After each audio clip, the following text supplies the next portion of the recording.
बुमराह बुमराह बुमराह मेरे दोस्तों, बुमराह खेलें तो न्यूज़, ना खेलें तो न्यूज़। लेकिन इस समय न्यूज़ ये है कि बुमराह का इस्तेमाल सर्जिकल स्ट्राइक के लिए की जानी चाहिए, ना कि उनको आप गधे की तरह रौंद दो कि जाओ भाई भार वहन करते रहो।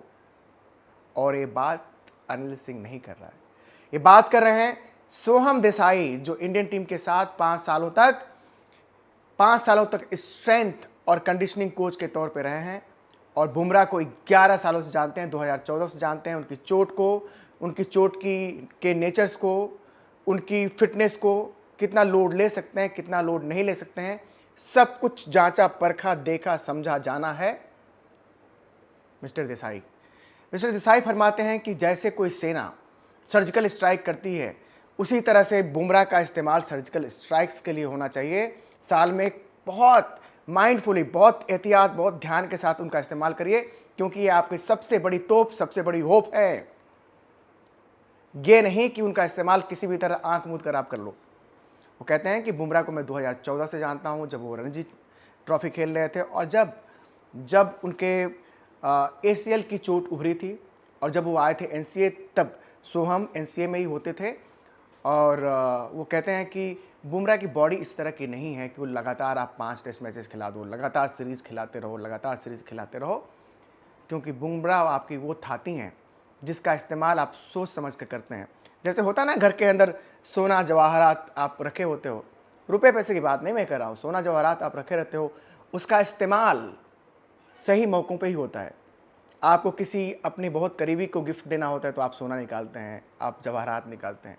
इसी तरह अगर बुमराह का इस्तेमाल करना है तो एकदम बिल्कुल सटीक तरीके से इस्तेमाल करना होगा, जब विरोधी को धराशायी करना अति अनिवार्य हो, मतलब कोई फाइनल हो, आर पार की जंग हो, तब। भाई बात तो पते की वो कर रहे हैं, बात तो पते की वो कर रहे हैं कि बुमराह में है तो बात। बुमराह पहला टेस्ट खेलने आते हैं भाई, लीड्स में 5 विकेट ले जाते हैं। वर्कलोड शायद उनकी बॉडी उतनी यूज टू नहीं थी टेस्ट मैचेस खेलने की, तो दूसरी पारी में उतने इफेक्टिव नहीं रहते हैं। फिर वो बर्मिंघम में नहीं कहते हैं, लॉर्ड्स में आते हैं, लॉर्ड्स में पहली पारी में 5 विकेट ले जाते हैं यार। अब मैनचेस्टर में खेलेंगे, मैनचेस्टर में खेलना इंडिया की मजबूरी है, और बुमराह जरूरी है, ये बात तो हम लोग जानते हैं।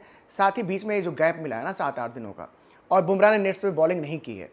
अब करेंगे धीरे धीरे, अपने इंजन को गर्म करेंगे और गेंदों की लंबाई, गेंदों की दिशा सब कुछ आजमाएंगे। लेकिन फिलहाल वो अपने वर्कलोड मैनेजमेंट के तहत नेट्स पर भी अपने आप को एक्सपोज नहीं कर रहे हैं, ताकि वो फिट रहे, रिफ्रेश रहे।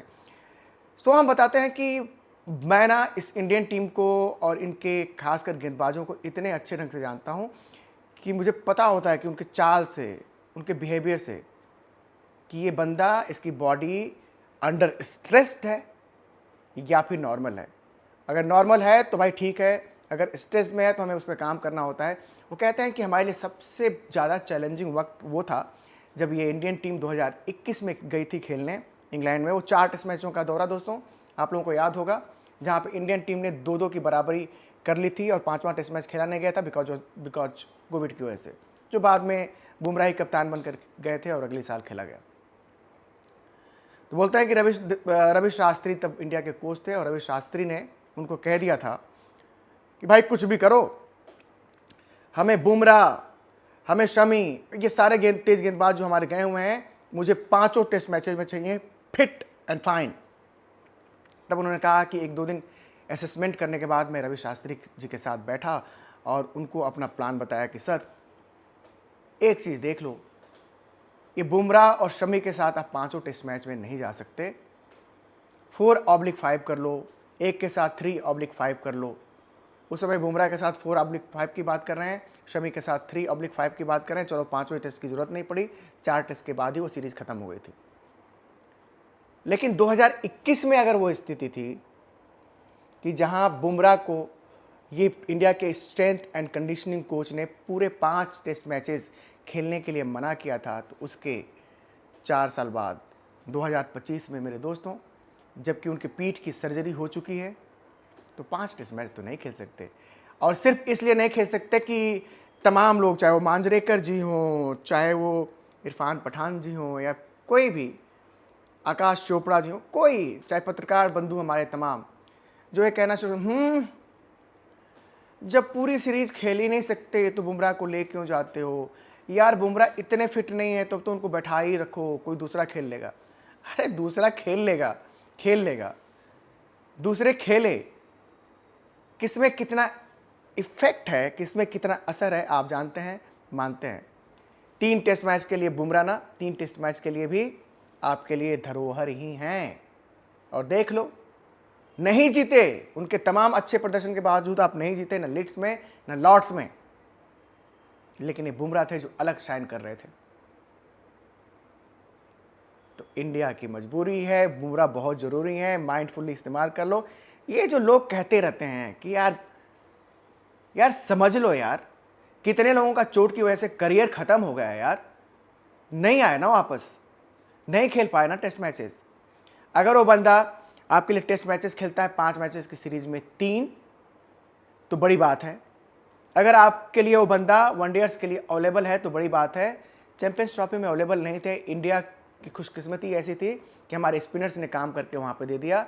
अगर कंडीशंस तेज गेंदबाजों की होती ना दोस्तों, तो वहाँ पे बुमराह की कमी कितनी खलती, बस सोचा जा सकता है। वनडेयर्स के लिए आपके लिए अवेलेबल हैं? जी हैं।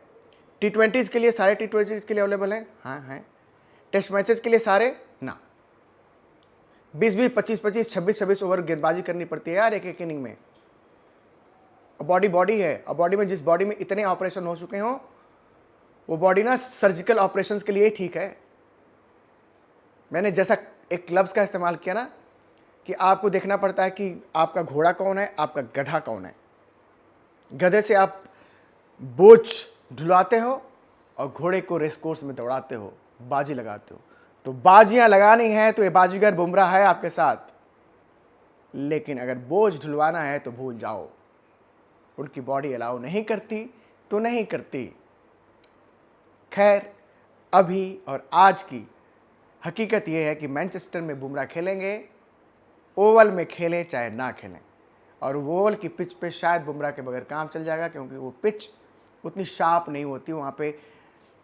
वे बैक 1971 से लेकर अब तक स्पिनरों ने काम किया हुआ है, स्पिनर्स काम करके दे देंगे शायद, लेकिन मैनचेस्टर में जहाँ सीरीज ऑन द लाइन है, 2-2 से बराबरी करनी है, तो बुमराह भाई ज़रूरी हैं। और जैसा कि सोहम देसाई जी फरमा रहे हैं कि उनका इस्तेमाल भाई साहब बहुत माइंडफुली किया जाना चाहिए, सर्जिकल स्ट्राइक्स के लिए किया जाना चाहिए। आप तुलना मत करना बेन स्टोक्स के साथ जसप्रीत बुमराह का। मैं जानता हूं कि बेन स्टोक्स को भी तमाम इंजरीज रही हैं यार दोस्तों, और लॉर्ड्स टेस्ट मैच में उनकी ग्रोइन खिंचते खिंचते बची, ग्रोइन इंजरी उनकी उभरते उभरते बची।